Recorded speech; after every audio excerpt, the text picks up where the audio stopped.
Welcome back, everyone, to the deep dive. Today, we're doing something a little bit different, something a lot of you have been asking for, and honestly, something I think is going to be just incredibly useful for a very specific part of our audience. That's right. We're really honing in on the serious learners today. We're turning our full attention to those of you preparing for some very high-stakes exams. To be perfectly clear, this is a full summary for UPSC, focused by the Simplified UPSC by PPP YouTube channel. It's a real pleasure to be here. Yeah. And yes, you're right to frame it that way. The topic we're covering today, market equilibrium, is, fundamental economics. It's Econ 101. But the lens we're using, the perspective, that's what's special. How so? Well, we're looking at this straight from the NCERT Class 12 Microeconomics textbook, specifically Chapter 5. But, and this is the key part, we're not just reading the chapter. We're going to connect every single concept directly to the General Studies Mains papers. So this isn't just abstract theory for the sake of theory. Not at all. This is about building the toolkit you actually need for the exam. We're showing you the why. Why do you need to know about supply and demand curves? Because it helps you answer a question on agricultural policy. Exactly. We're not just drawing lines on a graph for fun today. We're trying to figure out how the entire economy, in a way, balances itself, or at least how it tries to. And crucially, what happens when the government decides to step in. That's where things get really interesting and often really messy. It is. So before we dive into the invisible hand and price ceilings, I just have a very humble request for everyone tuning in. Please do. If you find value in this, if this deep dive helps you connect the dots between what can sometimes be a very dry textbook and the real world, then please subscribe to the Simplified UPSC by PPP channel. It's your support that really keeps these deep dives coming. It truly is. And, for those of you who are in a position to do so, please consider supporting the team on Patreon. That support is what allows us to block out the time to dig through these dense source materials, to analyze all the past papers, and then bring you the synthesis. We have to give a massive shout out to all of our existing supporters. You play such a vital role in creating this content. We genuinely couldn't do it without you. They're here. And one last thing on that front, don't forget to like this video and leave a comment. I know everyone says it, but engaging with the content, even just a little, really helps boost retention on the platform and gets this knowledge out to more learners who need it. It really does make a difference. And speaking of resources for serious learners, I have some very good news for the note takers out there. We've prepared free notes with practice previous year questions, or PYQs as you all know them, and they are available right now on the public Telegram channel. And if you want to take it a step further, if you want the full premium experience, well, we have something for that too. You can get access to all the videos in this entire series all at once, plus these incredibly organized premium notes. And what's in the premium notes? They're much more detailed. We include breakdowns of complex topics, extra PYQs that we don't cover here, and even model and mains answers to help you structure your own writing. To get all that, you just need to join the private Telegram library. And how do they do that? Just send a DM on the public Telegram channel and we'll get you set up. Okay, fantastic. Housekeeping done. Let's get into the meat of it. We are diving into Chapter 5, Market Equilibrium. And we'll be pulling in a few little snippets from Chapter 6, mostly for contrast when we talk about non-competitive markets. But Chapter 5 is our home base. So what's our mission today? What do we want you, the listener, to walk away with? Our mission is really to decode how markets find their balance. That word balance is going to be the key word for this entire discussion. And what happens when they lose that balance? That's the other side of the coin. We need to understand concepts like excess demand and excess supply. Then, we need to see how the whole game changes when firms can freely enter or exit a market, which is a very different world from one where the number of firms is fixed. And finally, the part that's probably most relevant for our future civil servant. The real-world applications, price ceilings and price floors, government intervention. And the best part, the thing that ties this all together, is that we are going to link this theory directly to actual questions from the UPSC GS Mains papers. We've got sources here from 2013, 2014, 2016, 2020, and even a question from the 2025 paper. We want to show you why this theory matters. It's not just an academic exercise. It's practical knowledge. I think we're ready. Shall we start with the absolute core concept? Let's do it. Okay. Deep dive segment 1, defining market equilibrium. When I hear that word equilibrium, my mind immediately goes to, like, a science class. I think of a tightrope walker who's standing perfectly still, or maybe a pendulum that has finally stopped swinging. Is that the right kind of mental image for economics? That's actually a fantastic visual. It's a great starting point. In physics, you're right, equilibrium is a state where opposing forces are perfectly balanced. And in economics, it's very, very similar. The formal definition is a situation where there is no tendency for change. No tendency for change, a state of rest. Exactly, a state of rest. But it's really important not to mistake rest for inactivity. The market is absolutely buzzing with transactions. People are buying, people are selling. But the underlying forces, the things pushing the price up and the things pushing the price down, have canceled each other out. They've found their balance. So when you say no tendency for change, does that mean everyone is happy? Is that what it means? Well, happy might be a bit of a stretch. Yeah. Economists, they don't usually measure happiness directly. It's a tricky thing. Yeah. But let's say it this way. Everyone's plans match. Everyone's plans match. What does that mean? The source material, the NCERT book, explains this idea of the market system. It describes it as this incredible, almost magical mechanism that coordinates the activities of millions and millions of isolated individuals. I mean, stop and think about that for a second. It is kind of amazing. It really is. You have millions of consumers, each with their own wants and needs. You have millions of producers, each with their own costs and technologies. They don't know each other. They don't sit in a room and coordinate. Yet somehow, goods get produced and goods get bought in roughly the right quantities. It's miraculous. I mean, nobody calls up the local bakery to tell them exactly how many loaves of bread the city is going to need tomorrow. Exactly. And yet most of the time, there's enough bread. Not too much, not too little. That coordination happens through the price system. So how do we define this equilibrium technically? How do we know for sure that we're in that state of balance? The technical definition is the point where the quantity of a good that is demanded by consumers is exactly equal to the quantity of that good that is supplied by firms. Demand equals supply. The simplest, most powerful idea in economics. The textbook uses the formula QDP, QSPSP. And that little P with a star, the P star, that's the key. That is the magic number. That is the equilibrium price. It's the one specific price where the desires of all the buyers in the market perfectly align with the willingness of all the sellers to sell. Okay, so that's the formula. But for those of us who are more visual, who are trying to picture the graph in our heads, what does it look like? Right, the graph is crucial here. So imagine a simple graph. On the vertical axis, the y-axis, you have price. On the horizontal axis, the x-axis, you have quantity. Price and quantity. Got it. Now you draw two lines. The first is the market demand curve, which the book calls DD. It slopes downwards from left to right. Why downwards? Because as the price of something drops, people naturally want to buy more of it. It's just human nature. If your favorite coffee is half price, you might buy 2 instead of 1. Makes sense. So lower price, higher quantity demanded. Precisely. The second line is the market supply curve, or SS. This one slopes upwards from left to right. And the logic there. It's the producer's perspective. As the price rises, firms see a bigger opportunity for profit, so they are willing to produce and sell more.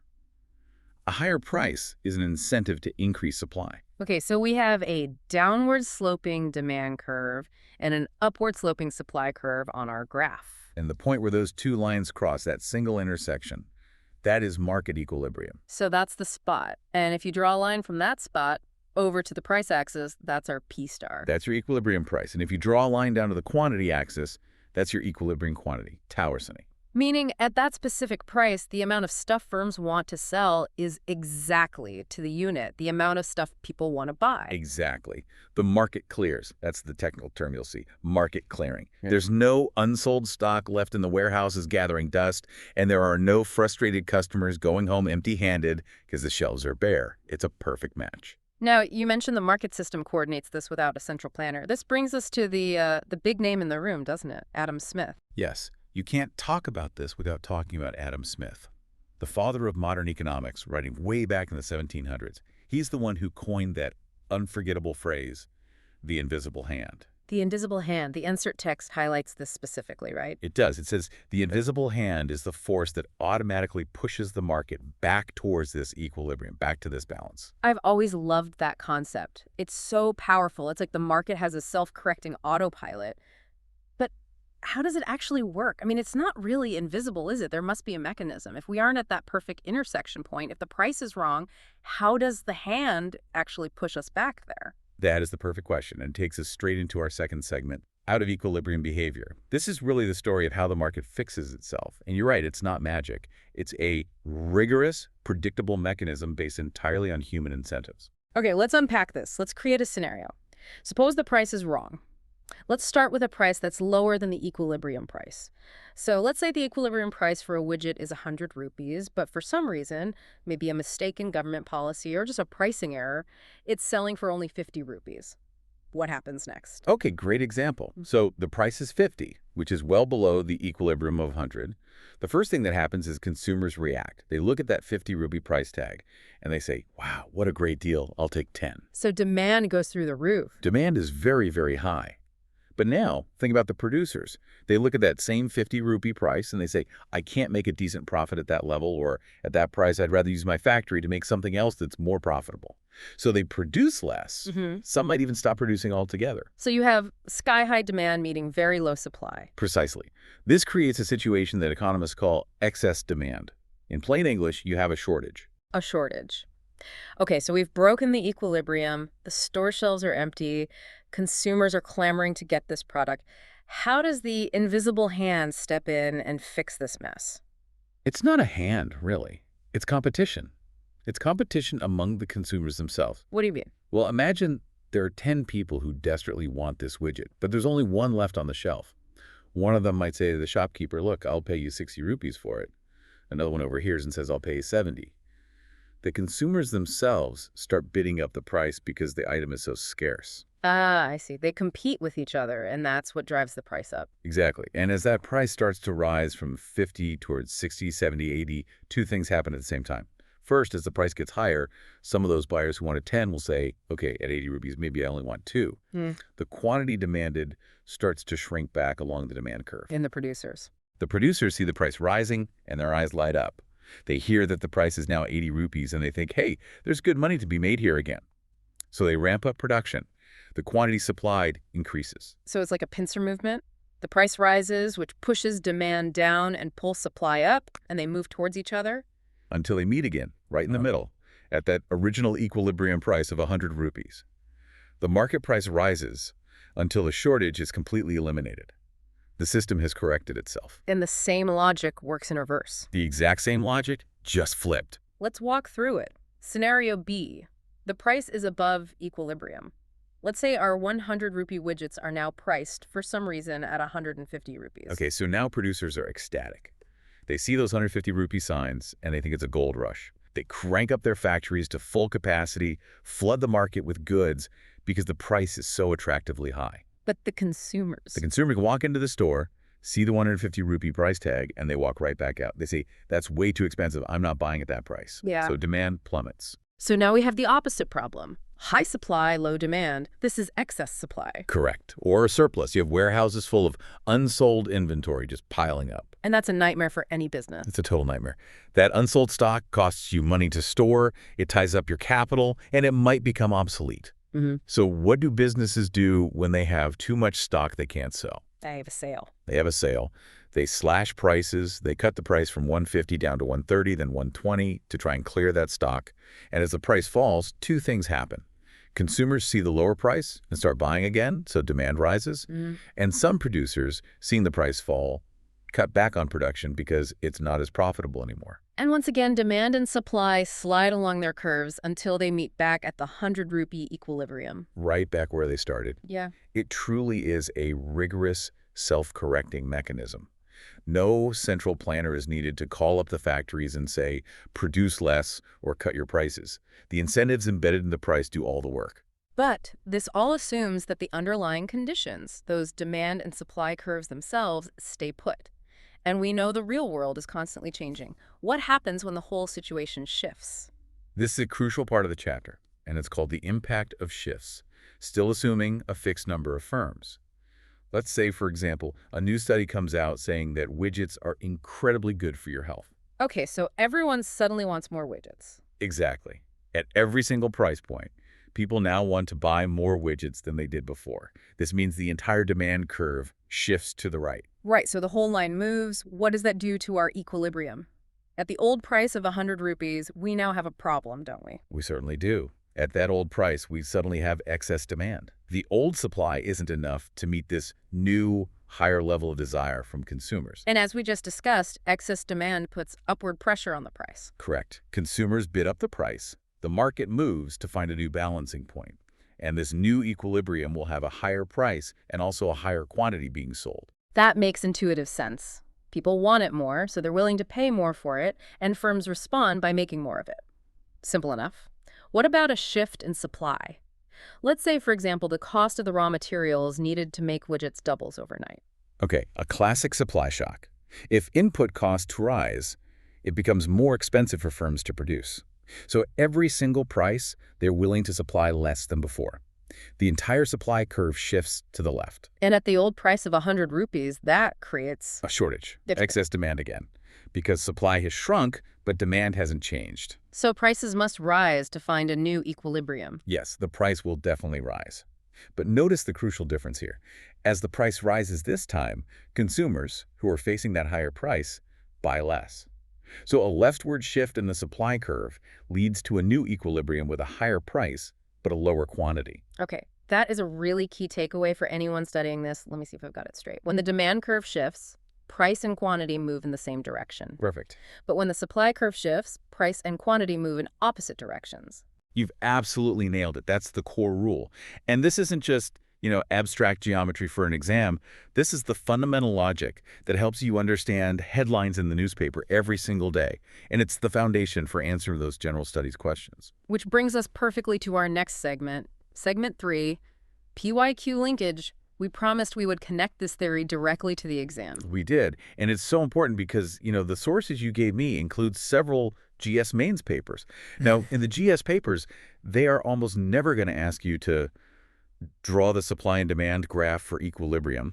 It's not an economics optional paper. Right, they're not testing your drawing skills. They're testing your logical reasoning. They ask questions that require you to understand this mechanism in order to construct a coherent, well-reasoned answer. Okay, so let's get concrete. Let's look at a recent one from the 2025 GS1 paper, question 6.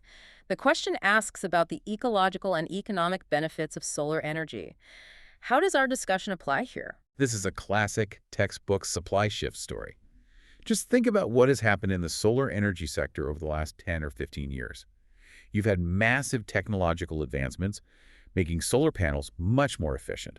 And at the same time, governments all over the world, including in India, have offered huge subsidies for solar installation. So both of those things, better tech and subsidies, lower the cost of production for solar energy. Exactly. And when the cost of production falls, what happens to the supply curve? It shifts to the right. Firms are willing to supply more at every price. Correct. And when the supply curve shifts to the right, what happens to the equilibrium price? It falls. It falls. And what happens to the equilibrium quantity? It rises massively. Right. And this fall in the equilibrium price is what makes solar energy competitive against traditional sources like coal. So when you're answering that GS question, you're not just making a simple list of benefits, you're explaining the underlying economic mechanism. You can say that government subsidies and technological innovation shifted the supply curve for solar energy to the right, which lowered its equilibrium price, and that is what drove mass adoption. That's the core economic benefit affordability leading to scale. That's a much more sophisticated way to frame the answer. You're not just describing what happened, you're explaining why it happened using economic principles. Okay, let's try another one. I'm looking at 2020 GS1 question 7, and there was a similar one back in 2014, both about the iron and steel industry. They ask about the location of these industries. Right. The question was something like, account for the present location of iron and steel industries away from the source of raw material. This sounds like geography, but it is pure microeconomics at its heart. How so? Because what is a firm trying to do? It's trying to maximize profit. And how does it do that? By keeping costs as low as possible. A firm's supply curve is fundamentally determined by its costs of production, its marginal cost. So traditionally, steel plants were always built right next to the coal mines or the iron ore deposits. Of course. Because historically, transportation costs for those bulky raw materials were enormous. If you tried to build your steel plant far away from the mines, your input costs would skyrocket.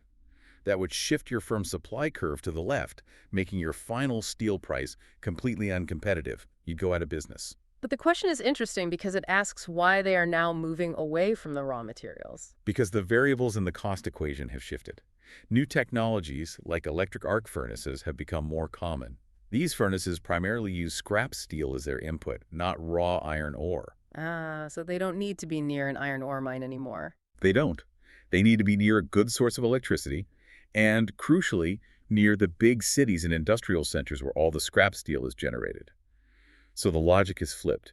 The equilibrium location for a modern steel plant, the spot on the map that minimizes its costs and keeps its supply curve competitive, has changed. So in your answer, you can use the language of minimizing input costs and maintaining a competitive supply curve to give it that economic depth. Fantastic. One more. 2016 GS2 question 13. This one is about liberalization, privatization, and globalization, the LPG reforms that started in 1991. This is the perfect, and I mean perfect, transition to the next big topic in the chapter. Because what were the 1991 reforms, fundamentally? They were about changing the entire structure of the Indian market. Before 1991, India operated under what was called the license Raj. Which means it was incredibly difficult to start a business. You needed a government permit, a license for almost everything. Exactly. In the economic terms we've been using, the number of firms in most industries was artificially fixed by the government. They decided who got to play in the market. But the policy of liberalization, a key part of LPG, was all about introducing free entry and exit. And you're saying that one change from fixed firms to free entry changes the entire math of equilibrium. It changes it completely. It's a different world with different rules. Well, let's go there. Deep dive segment 4. Yeah. Market equilibrium with free entry and exit. This is really the aha moment in the chapter, I think. Because in the previous segment, everything was pretty straightforward. We assumed the number of firms was fixed. If demand went up, there were more buyers chasing the same number of sellers, so the price went up. Simple. But now we're changing that core assumption. We're assuming that firms can enter and exit a market freely without major barriers. So if a particular business is making a ton of money, what happens in this new world? Okay, let's say the existing firms in the widget market are making what economists call supernormal profits. All that means is that the market price is currently higher than their minimum average cost of production. They're not just covering their costs, they're making a handsome profit on top. And that's going to attract attention. It's like blood in the water for sharks, or honey for bees. It sends out a powerful signal to the rest of the economy. Entrepreneurs who are looking for opportunities see those supernormal profits, and they all say the same thing. I want a piece of that. So new firms decide to enter the widget market. Exactly. And when these new firms enter, what happens to the total market supply of widgets? It has to increase. More producers means more total output. And when total market supply increases, a rightward shift of the supply curve, what does that do to the market price? It pushes the price down. More competition drives prices down. Correct. And this process continues. As long as there are any supernormal profits to be made, new firms will keep entering, the supply will keep increasing, and the price will keep falling. It only stops when the prices fall into a very specific floor. And what's that floor? It stops when the price falls to a level that is exactly equal to the minimum average cost, 1823A. At that specific point, firms are only making what's called normal profit. They're covering all their costs, including the opportunity costs of their time and capital, but there's no extra juicy profit left. And with no supernormal profit, the incentive for new firms to enter vanishes. The market has reached a long-run equilibrium. And I'm guessing the same logic applies in reverse if firms are losing money. Absolutely. If the market price were to fall below the minimum average cost, firms would be making losses. They can't sustain that forever. So some of the existing firms will start to exit the market. They'll shut down or switch to producing something else. And when firms exit, supply decreases. The supply curve shifts left. And a decrease in supply pushes the market price back up. And it will keep rising until it hits that same level again. ppm min ACA2. So this is fascinating. What you're saying is that in the long run, in a market with free entry and exit, the price is effectively locked at whatever the minimum average cost of production is. Precisely. This is such a critical distinction. In a market with free entry, the long-run equilibrium price is determined almost entirely by the cost structure of the industry, the available technology, and the price of inputs. It's not really determined by demand. The equilibrium quantity, on the other hand, is determined by how much consumers demand at that specific price line. That's a huge conceptual shift. So let's test this. This free entry world, if there's a huge surge in demand, the demand curve shifts to the right, the price doesn't stay high. In the long run, no. What happens is that rightward shift in demand might cause a temporary little blip upwards in price. But that blip immediately creates supernormal profits, which, as we said, acts as a giant magnet. New firms rush in, supply increases, and the price is pushed right back down to that original minimum average cost level. So what's the final result? The final result is the price stays the same at min AC, but the number of firms in the market increases, and the total quantity sold increases massively to meet the new demand. The textbook has a great line about this. It says, a shift in demand has a larger effect on quantity in a free entry market than in a fixed firm market. And now you see why. It's because the supply side of the market is incredibly elastic or responsive. The market simply expands its scale, bringing in new producers to accommodate the new demand without needing a permanent price hike. This helps explain why, for example, in a market like smartphone app development, where the barrier to entry is relatively low prices, for many apps tend to stay very low or even free, even as the demand for them explodes. New developers just keep entering the market. That's a perfect modern application of the principle. And if we connect this all the way back to that 1991 LPG reforms question, Right, the GS Mains question. you can now frame a brilliant answer. You could argue that liberalization was the policy that moved many Indian industries from a fixed firm model, where an increase in demand would just lead to shortages and higher prices, aka inflation, to a free entry model, where an increase in demand leads to more investment, more production, and more firms. That is a fantastic way to conceptualize the reforms. You're taking a major public policy question and giving it a rigorous theoretical backbone from microeconomics. And that is what gets you the extra marks in the NAINS exam. It shows you can connect theory to practice. Okay, this is brilliant. Let's pivot now to segment 5. We spent a lot of time talking about how the market should work, how this elegant self-correcting system functions. But as we know, the government doesn't always just let the market do its thing. Far from it. And there are often very good reasons for that. The market equilibrium, while it may be efficient in a technical sense, isn't always fair or socially desirable. What's the difference? Efficient just means the market clears. Supply equals demand. But the price at which it clears might be so high that poor people can't afford essential goods like food or medicine. Or the equilibrium price for a farmer's crop might be so low that they can't support their families. So sometimes the equilibrium price is just not acceptable from a societal standpoint. Exactly. And this is where government intervention in the form of price controls comes into the picture. Okay, let's start with the first type mentioned in the book, the price ceiling. What is that? A price ceiling is exactly what it sounds like. It's a government-imposed upper limit on the price of a good or service. The government passes a law saying you cannot legally charge more than this specific price. Think of things like rent control in some cities, or caps on the price of essential medicines, or historically in India, on goods like kerosene, sugar, and wheat. And for this policy to have any real effect, the ceiling has to be set below the free market equilibrium price, correct? If the market price for wheat is 100 rupees and the government sets a price ceiling of 120, it doesn't do anything. Correct. It has to be a binding price ceiling. Yeah. So let's use the wheat example. Let's say the equilibrium price is 40 rupees per kilo, but the government decides poor households cannot afford that. From now on, the maximum legal price for wheat is 20 rupees per kilo. Okay, so the price is artificially forced down to 20. Consumers are going to love that. At that low price, demand is going to shoot up. Everyone wants to buy more. But what about the suppliers, the farmers? They hate it. At 20 rupees a kilo, many of them can't cover their costs of fertilizer, water, and labor, let alone make a profit. So what do? They cut production, they'll grow less wheat, or maybe switch to a different, unregulated crop. So we're back in a familiar situation. High demand, low supply. We are back to excess demand. Exactly. But there's a critical difference this time. In the free market, the invisible hand would have fixed this by letting the price rise. But here, the hand is tied. The price is legally forbidden from rising above 20 rupees. So the shortage doesn't go away. It becomes permanent. And the source material, the NCERT book, lists some pretty serious adverse effects that come from this kind of permanent shortage. What happens in the real world? Well, the first thing you see is long queues or lines. People have to spend hours waiting, hoping to get some of the limited supply. Their time is valuable, so that's a real cost. Okay, so long queues. What's next? Since there isn't enough to go around for everyone who wants it at that low price, some form of rationing becomes necessary. The government has to step in and create a system like the public distribution system, PDS, with its fair price shops, and issue ration cards to try and ensure that the limited supply is distributed in a somewhat equitable way. And the third consequence, the one that happens in the shadows. Black marketing. Whenever you have a good that is high in demand but artificially scarce, a shadow market inevitably develops. there will be people who are willing to pay much more than the official 20 rupee price.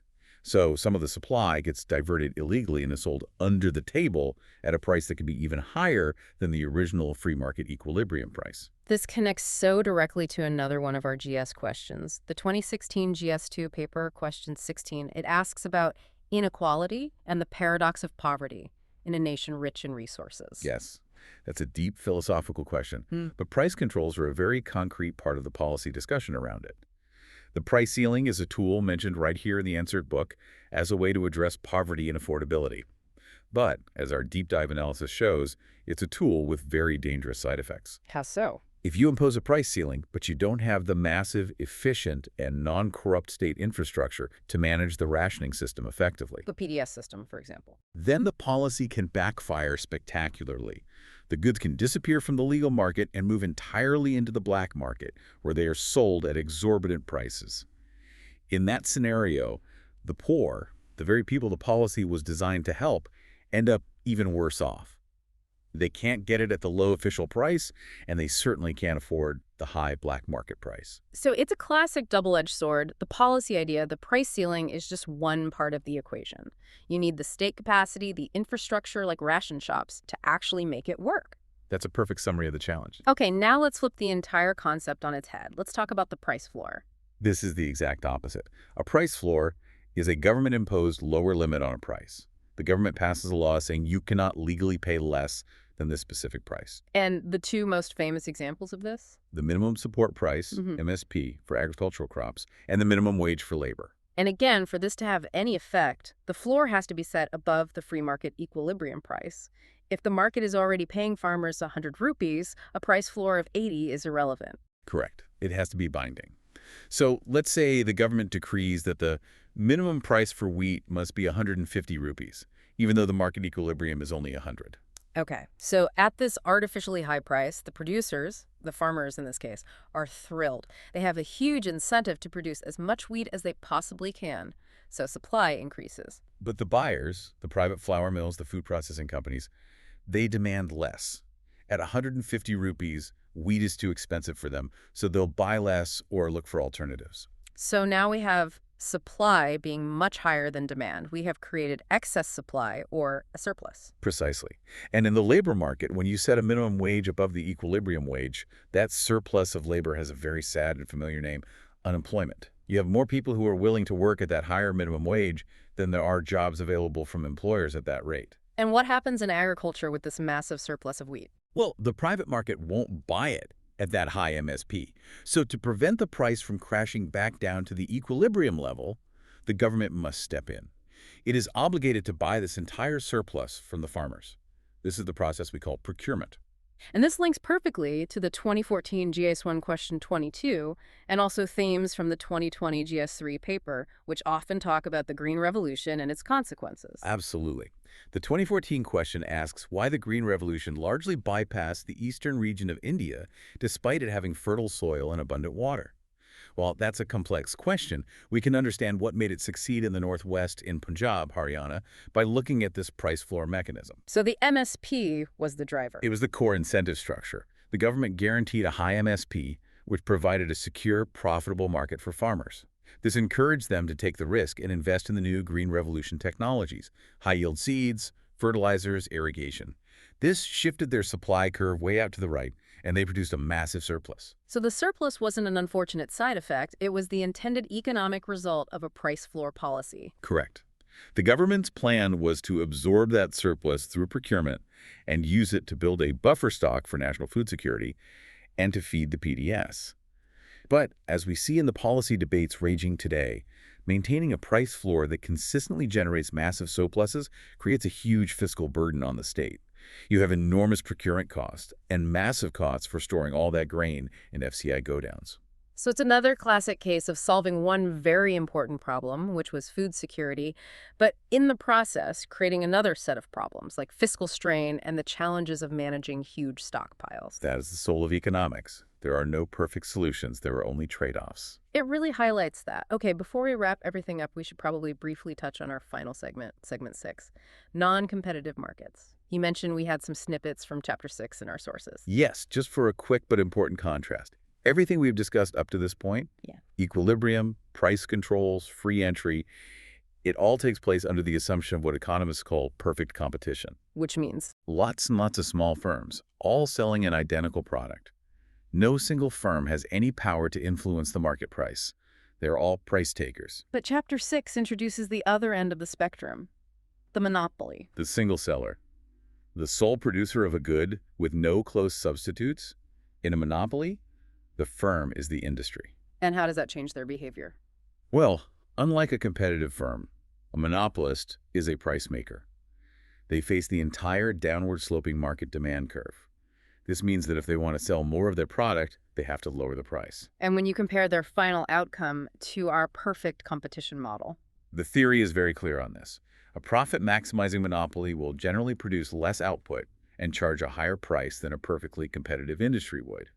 They have the power to restrict quantity in order to keep the price high and maximize their own profit, often at the expense of the consumer. Which explains, in a nutshell, why most countries have competition laws or anti-monopoly laws. Exactly.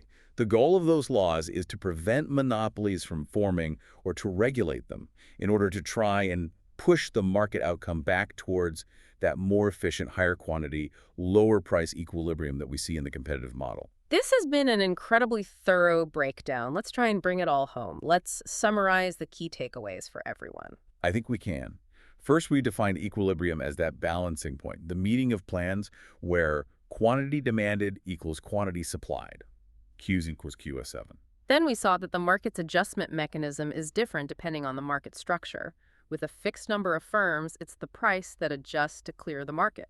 But with free entry, it's really the quantity and the number of firms that do most of the adjusting, because the price gets locked at the minimum average cost in the long run. And then we saw that government interventions like price ceilings and price floors deliberately break that market equilibrium. They create either shortages or surpluses. Which then require further government management, like rationing through the PDS or procurement of surplus grain. And most importantly, we successfully linked all of these core microeconomic concepts directly to the kinds of questions that are actually appearing in the UPSC General Studies papers from 2013 all the way to 2025. Hopefully showing everyone how this theory is not just academic, but a powerful tool for analysis. I want to leave our listeners with one final thought to mull over as they continue their studies. We talked a lot about this tension between the invisible hand and government intervention. So my question is this. If Adam Smith's invisible hand is so efficient at allocating resources, why do we even need policies like price floors and ceilings? Why intervene at all? That is the provocative final thought, isn't it? And the answer, which the source material hints at, is that economic efficiency is not the same thing as social equity or fairness. A free market might efficiently determine a price for essential food that is so high that the poor starve. That's an efficient outcome, but it's not a fair or just one. So the role of the civil servant, the role of the policymaker, is to constantly try and balance this tension. It's the tightrope they have to walk every single day. How do you intervene to promote equity and protect the vulnerable without completely destroying the price signals and the efficiency of the market that creates the wealth and the goods in the first place? There's no easy answer to that. A tough balance indeed, and a perfect place to end. One last time for retention. This was a full summary for UPSC, focused by Simplified UPSC by PPP. And please don't forget to like, comment, and subscribe to the channel. And check the public Telegram channel for all of those free notes and PYQs. And if you're ready for the premium experience, join the private Telegram library for those detailed notes, extra PYQs, and model mains answers. Finally, please support the team on Patreon if you can. It makes all of this possible. Thank you so much for listening. Goodbye, and good luck with your preparation.